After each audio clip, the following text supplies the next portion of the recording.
Welcome back everyone to Fusion Tutorials. In this video we're going to learn about our sketching constraints. Sketching constraints are probably the most important tool to learn when you are designing in Fusion. Learning this tool will save you a lot of headaches and a lot of grief when you want to edit your models. So what we're going to do is we're going to start sketching some entities. Just going to be doing 2D sketches and applying and learning some of those constraints. Hopefully you've got Fusion open already and you should see a screen like this. What we want to do is start by creating a project folder. We want to maintain some organization skills.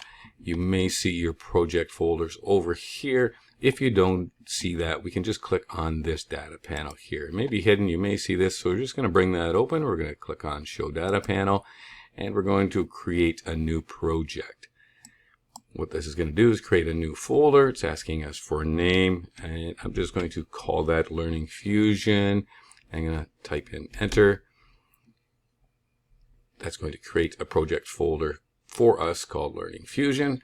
And it's scrolled all the way down here in alphabetical order, but I'm going to be using that quite a bit. So what I want to do is pin this. I'm going to select that pin. And what that does is that moves it to the top. So all my pin folders are going to be at the top here. You should see a blank screen. If you do not, we can just go up to our file menu here, select file and select new design. And that's just going to bring us up. You can see up here a tab. It's going to be called Untitled 1. Yours may be untitled. It's just because I have already had one open. I'm just going to close that one off. And yours probably says Untitled. Now, the very first thing I do every time I start a model is I select my unit. So we want to go down to Document Settings, and we're going to select this Change Active Units. Left click on that, and we're going to select either inch or millimeter or centimeter. In this case, I'm just going to keep it for inch. Your default may be set for millimeters, but I'm just going to keep mine for inch. My default is set for inch, so I'm just going to keep it for like that, but it's not that critical for this tutorial here. Just going to close this off by selecting those two arrows there. And typically I always turn on my origin because my sketches are always going to be based on my origin for the most part, especially my first sketch. So what we see here is we see three different planes. We're going to see our bottom plane here, and if we look at our top view, okay, we can see that plane there orthographically. Just going back to our home menu, we see another plane that we could sketch on here and another plane we can sketch on here. Likewise, we have three axes as well. So we have our y-axis, our x-axis in red, and our z-axis in blue. And it matches up with our view cube up here as well too. Now before I start my first sketch, I always want to make sure I'm selecting the right plane.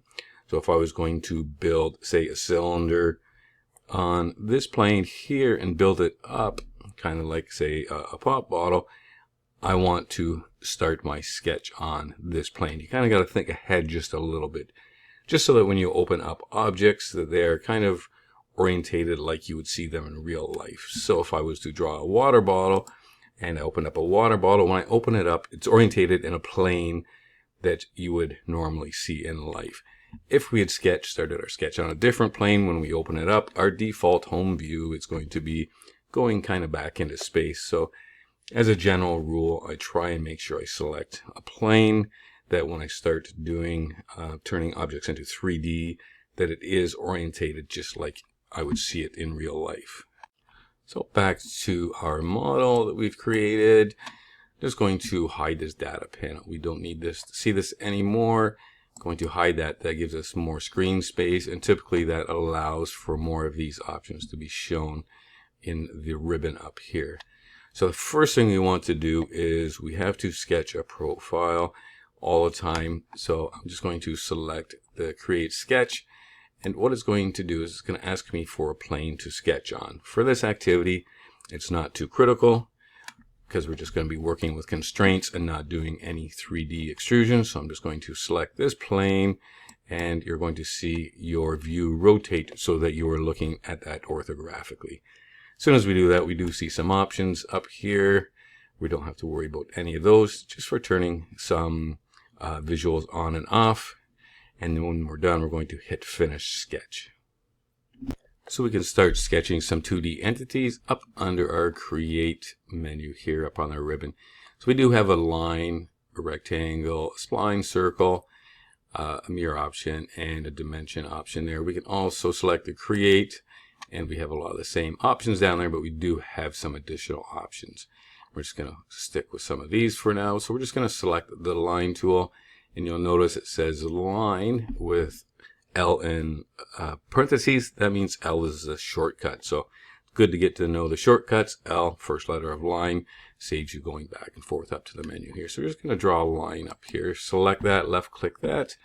I'm just going to click out here in space, release it, and I can drag this around, and you're going to see some numbers there. So it's going to give me some lengths.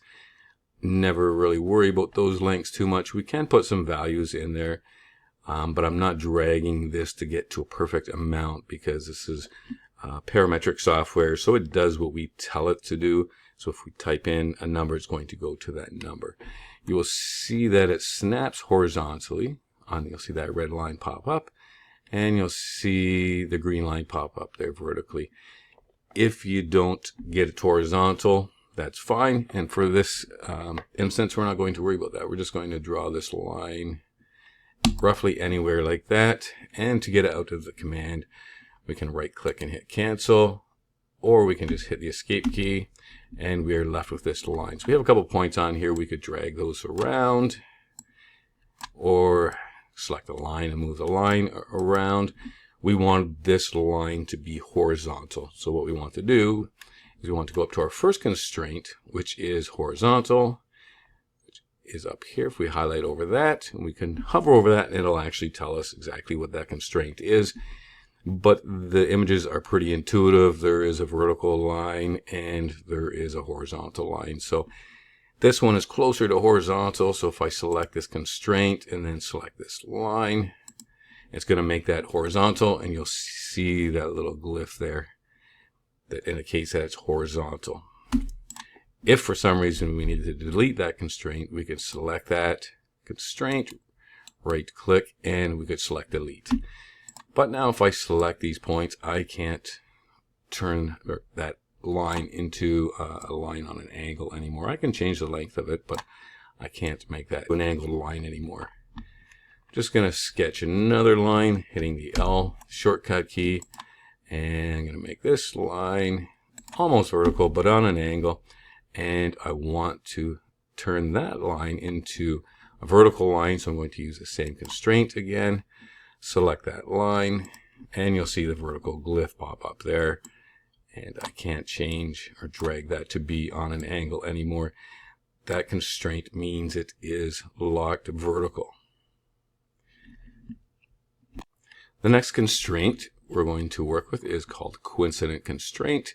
So you'll see it kind of has a couple lines, and you'll see a little red point in there. Coincidence always deals with a point. So it may be a point on a line, point on a circle, point on the center of a circle, but it always has to deal with putting a point onto something. So if I select this coincident constraint, I'm going to need to select two items, so I can need to select a point. And then I want to select an object that I want that point on. Yeah, maybe I didn't select that point. Doesn't matter which order you select. Okay, so I've selected that. So that means that this point is always going to be on this line. Just going to hit escape, and then I'm going to select that line, and I can move it. So now I can't move that line up or down. That point is always going to be on that line. Doesn't necessarily have to touch it, but it's going to be on that line no matter where I drag that line. If I move that up and down, that is now constrained to that line as well. The other method that we can do is we're going to put it on a circle on a point. So we can draw a circle. I'm just going to go left click on the circle command, shortcut C. Just going to draw a circle here out in space. I'm not concerned about the dimensions. And I'm going to select my coincident again. And I'm going to select that circle. This time I'm going to select the endpoint. So that means no matter where this line is, that circle is going to be on the end point of that line. I can move this line still, but it is still constrained to that line because this point was on that line. I'm going to draw another circle. I'm going to draw a circle out in space here. It escaped back out of that. I'm going to select coincident and select that point on this line. So it's point on a line, not point on a point. And this is kind of similar to that line. It is always going to be on an inline. So no matter where that line is, it's going to be on there. We drag that circle off there. But again, it is a point on to something. Our next constraint is going to be a tangent. A tangent is a line that touches a circle but never crosses it. You should be careful with this. I do make it a habit myself not to actually try and draw lines tangent while I'm drawing them. I'll explain why. But typically I'm going to draw an angle or an angled line out here, and we'll hit my escape key to back out. I'm going to select my tangent there. So what I want to do is make this line tangent to that circle. So that means it's going to come in contact with that circle. It's never going to cross it, but it's always going to be right on the edge. So I'm going to select tangent. You can select the line before the coincident or before the constraint. Select that line and select that circle. So I could zoom in on there, and you're going to see it's never going to cross that line. But this line doesn't have any other constraints right now, so I could still move that around. I could still move that circle. So that line is always going to be constrained as a tangent to that circle. It doesn't matter what angle we're at. Okay, we could put it down here. It's always going to be as a tangent to that circle somewhere. What some people do is they like to draw their tangents using the line in the circle, and they like to actually draw that when they're doing it. So they think they look at that point and they say, okay, that looks tangent, and they click there and it looks like they've got a tangent line there. Remember, I drew mine like this. I drew it off there, and then I use my tangent very quickly. That way I make sure it's tangent. You can see my little glyph there. I'll trim that off. And when I drew that, it looked like I drew that tangent, but you don't see that tangent glyph there. So if I actually trim this off, I'm just going to trim this section off here. And when I go to actually make some modifications on here, just to drag this, you'll see it actually wasn't tangent to that. You notice how the one that I did over here, it stays on there and it stays tangent, but this one is not tangent. So just want to make note of that, and that's why I did draw mine off the circle, because I've been caught too many times thinking that it was tangent, not paying attention, noticing that the tangent glyph was not shown.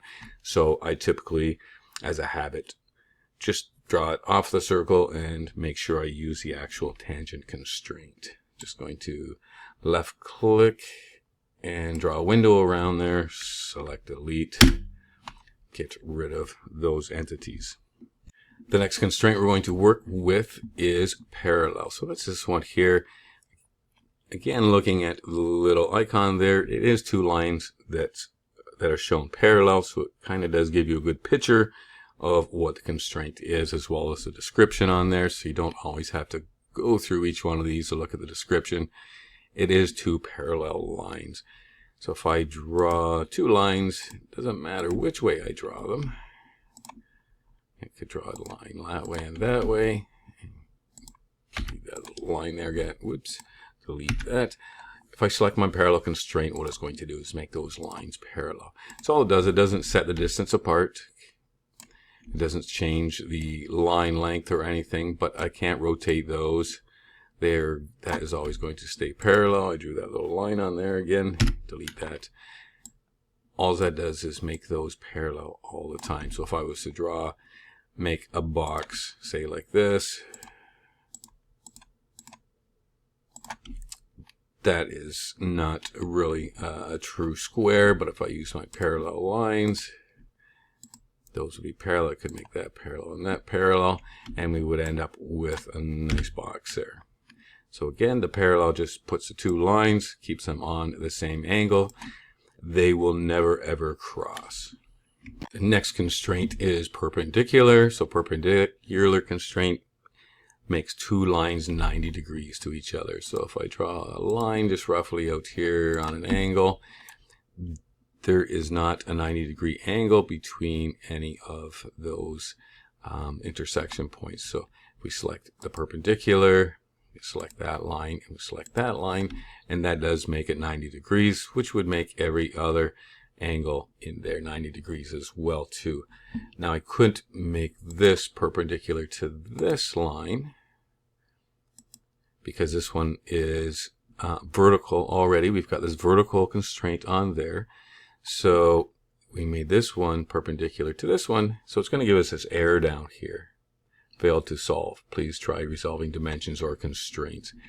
This is an instance where you may have added a constraint and not known it, and you're going to have to go back and delete that constraint. The next two constraints I don't recommend using too much. This one is a lock or a fix.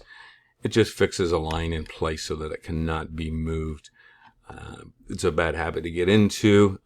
Don't constrain things by using this just because your sketch is not constrained. You need a constraint, so you just start clicking on sketch entities, circles, lines, and hitting the fix. The next one is the midpoint. I don't use that one too much as well too. It's just going to allow you to select midpoints of lines. The next one is concentric. It looks like a donut. If you think of a donut that has a big diameter and a small diameter, and they're almost perfectly centered, that's what the concentric does. So if I drew another circle, I'm just going to scale this one down a bit, just dragging it. It has no constraints on that yet. So concentric, it's just going to say, well, let's make this circle the exact center as this one. And because I already had that first circle on the line, and this one's free to move anywhere, I can move the circle anywhere. What it's going to do is going to move that one over there. If I selected this constraint there first and that one there, it's still going to put that one in there because this one has less constraints on it. So that's all it does, is put two circles with the exact same centers. The next constraint is collinear. So what that does is actually put two lines that are in line with each other, or if you want to think about it as the same level, but they're always going to be on the same plane depending on which way you're looking.